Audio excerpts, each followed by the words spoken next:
Hey guys, just getting ready to go hit the trail with Gage this morning. Gonna give him a good run on the 90-acre trail and set up some trail cameras. It's been bitingly cold the last few weeks, minus 25 degrees Celsius, so I brought all the trail cameras back in.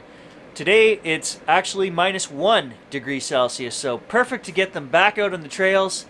I'm hoping to catch some lynx. Haven't done it in 4 years on these trails, so let's get out there, put them out, and see what we can find. Well, lynx and Bigfoot, of course, right? Goes without saying.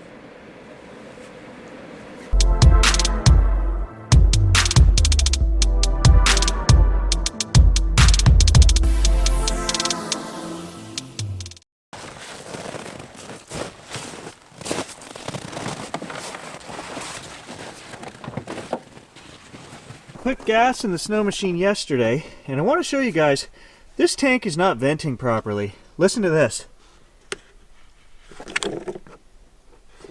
Of course it won't do it now. It goes through periods where it builds up pressure in this tank. No, this is not a sledding video, but I did want to mention, I put gas in here yesterday and drove it for 3 hours. As I just showed you, there's no pressure in the tank, but it is building up pressure. And that's when I seem to have these problems. I think it's not venting and it builds up enough pressure that the tank becomes airlocked and then the machine won't start. I think it's that simple. And I mentioned this to the guys in the shop when I brought it in. I said, it doesn't seem to be venting. Sometimes I hear when I stop a little bit of a whine, as the tank is venting. Other times I don't. And after about 3 or 4 days, if I crack that tank, you get a loud tons of pressure in there, and there shouldn't be. And I think the pressure's building up so high that it stops the machine from starting. It becomes airlocked. And since I've started cracking that tank every couple of days, I haven't had any issues with the machine. It's been running fine. No more error codes, and it's been starting like it should.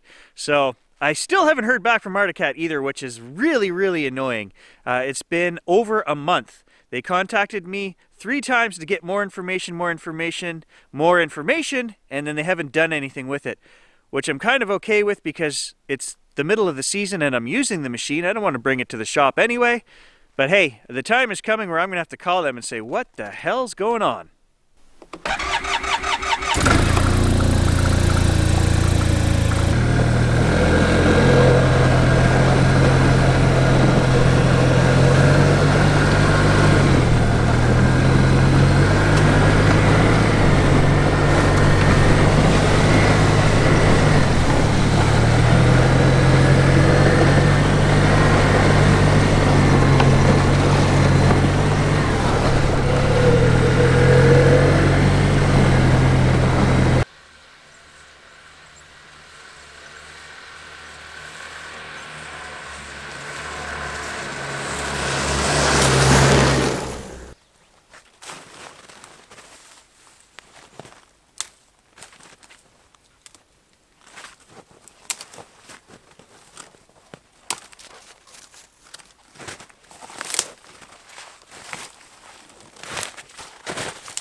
So I see lots of fox action right here on this stretch of trail, rabbits, a few deer, whatnot. It's right on the edge of the open marsh. So a lot of evergreens right here, lots of cover, and it would be a good spot to catch lynx. They're going to be in here feeding on rabbits. So we're going to try to set up a trail camera here and maybe another one 50 yards just down here, kind of pointing to each other. It's also the main cross section of trails that go around the swamp here. So everything should be using these trails. I don't know what we'll find, but we'll give it a go.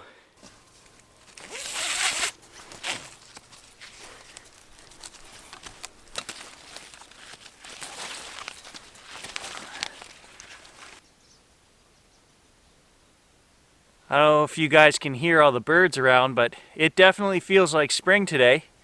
February 23rd, hovering around 0 degrees, maybe just below. All kinds of birds in the forest today. You can feel heat from the sun. Spring is definitely on its way back. So I just wanted to give you guys an update about the swamp videos. When I come back here now, I'm pretty much looking for weird light and orb anomalies, which we've captured once, and I've seen a couple of times. Do not fear, we are still going to be hitting some remote areas for Bigfoot, but it's winter here, and there's 3 feet of snow in the bush, so it's really hard to go anywhere that there isn't a packed trail system.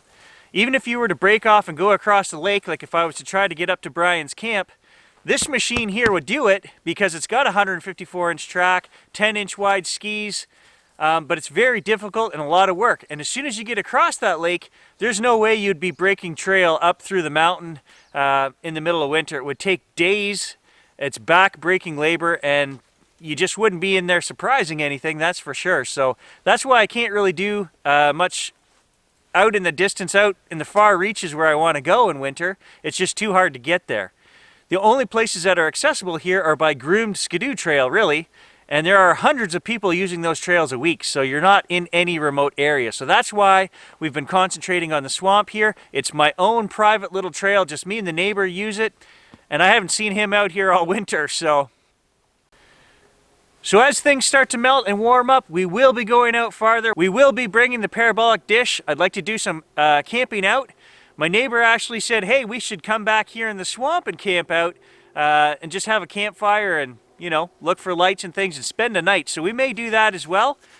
Lots of things we can do. I just have to have time. This week I'm off. It's reading break up at the college, so I'm only working one job. So I'm going to hopefully make a few videos this week, get out on some adventures. And again, my wife has other ideas, probably lots of chores and household things to catch up on that I haven't been doing, but hey. So one of the questions that has arisen from my outings here in the swamp are definitely not a believer in strange phenomenon, multi-dimensional, whatever. I've said that a dozen times on the channel, but since we've been out here looking for things, we seem to find things. And so the question that I'm asking myself is, are these things always out here and happening? You know, the light flashes, the orbs, the whistling sounds. Are these things always here and we're just finding it now because we're looking for it? Or are we finding it because we're looking for it? You know, this is... There's the tank.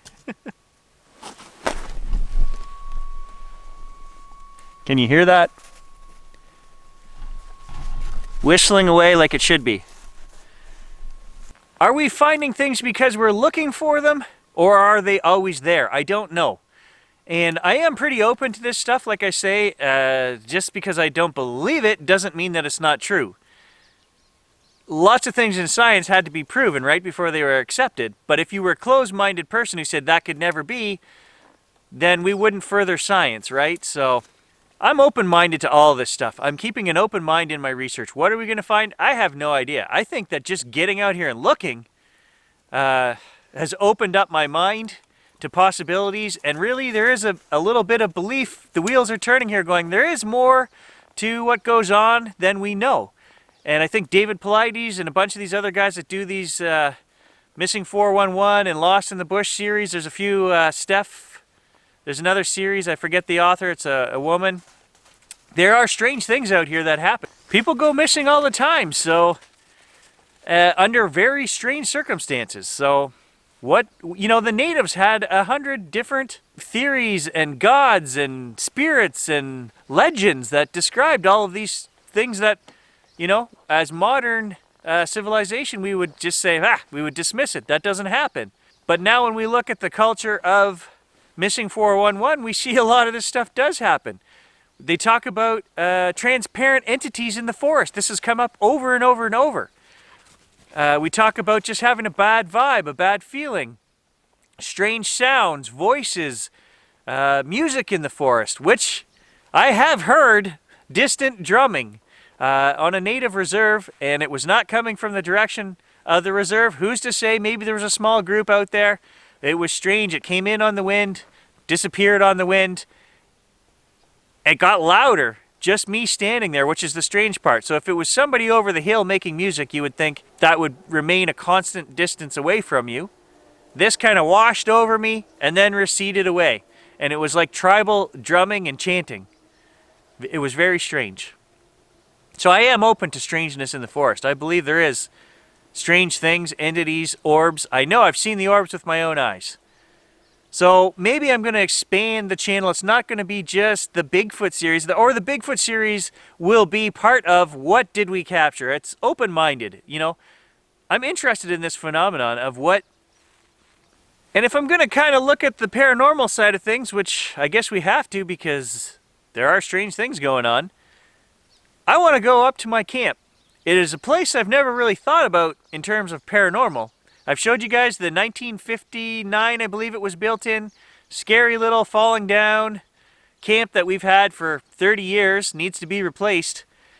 When I think about it over the years, no one has ever had a good night's sleep at that camp. I just don't. If I go there, I might get 2 hours of sleep in a night. I'm always tossing, turning up. Noises, you know, I mean, just normal stuff you would think. But there was one incident, there were two incidents actually. As soon as I said that, I remembered there were two incidents up there that were really strange. We went up to build a 12 by 12 bunkie, and I was sleeping in my tent because the camp is kind of moldy, and I have bad allergies. Sleeping in the tent, I woke up in the middle of the night, just night sweats, pure terror. I was fighting something off, and in my dreams, somebody was pinning me down and covering my mouth. I couldn't breathe. And this is weird to say, but in my dream, I envisioned a white light, and I blasted this entity away with the white light in my dream. I don't know what I was doing, but I woke up.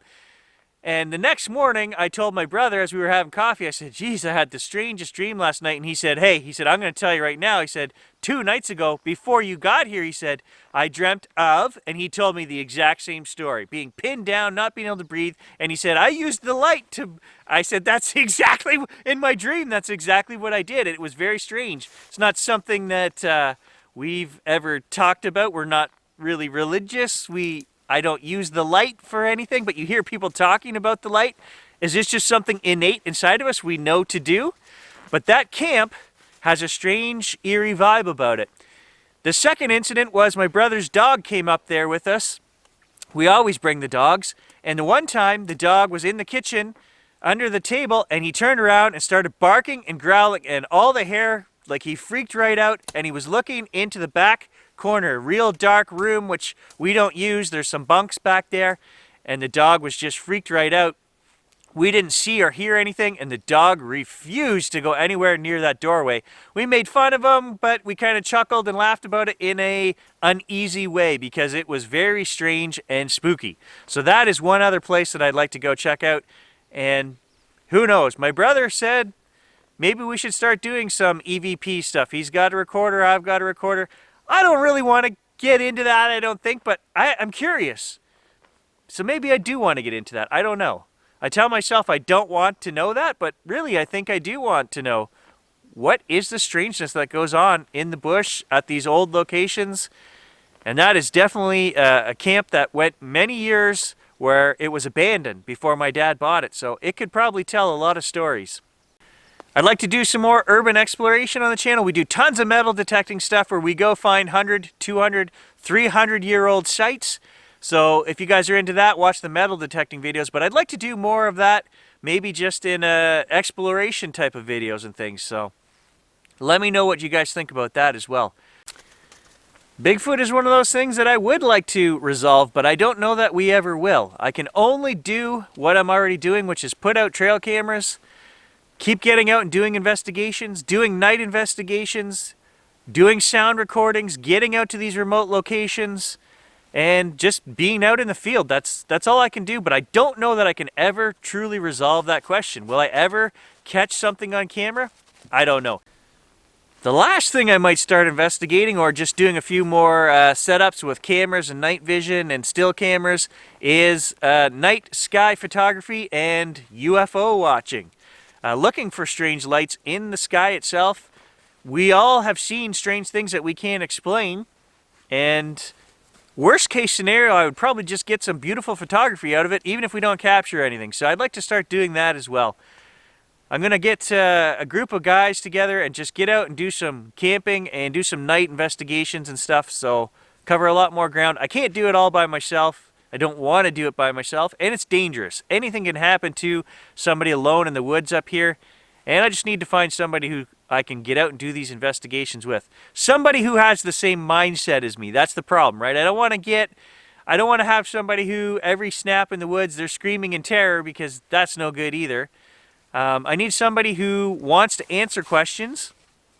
And I've got a few friends in mind. It's just they got to have time and the will to get out and do it. So stay tuned for all of that. That's my plan. Whether I can bring this to fruition or not, it may just be Gage and I, because most people think I'm nuts. At this point, they're like, why do you bother? I bother because I'm interested. I find it fun. Gives me something to do. I enjoy sharing my adventures with you guys. Hey, that's what it's all about.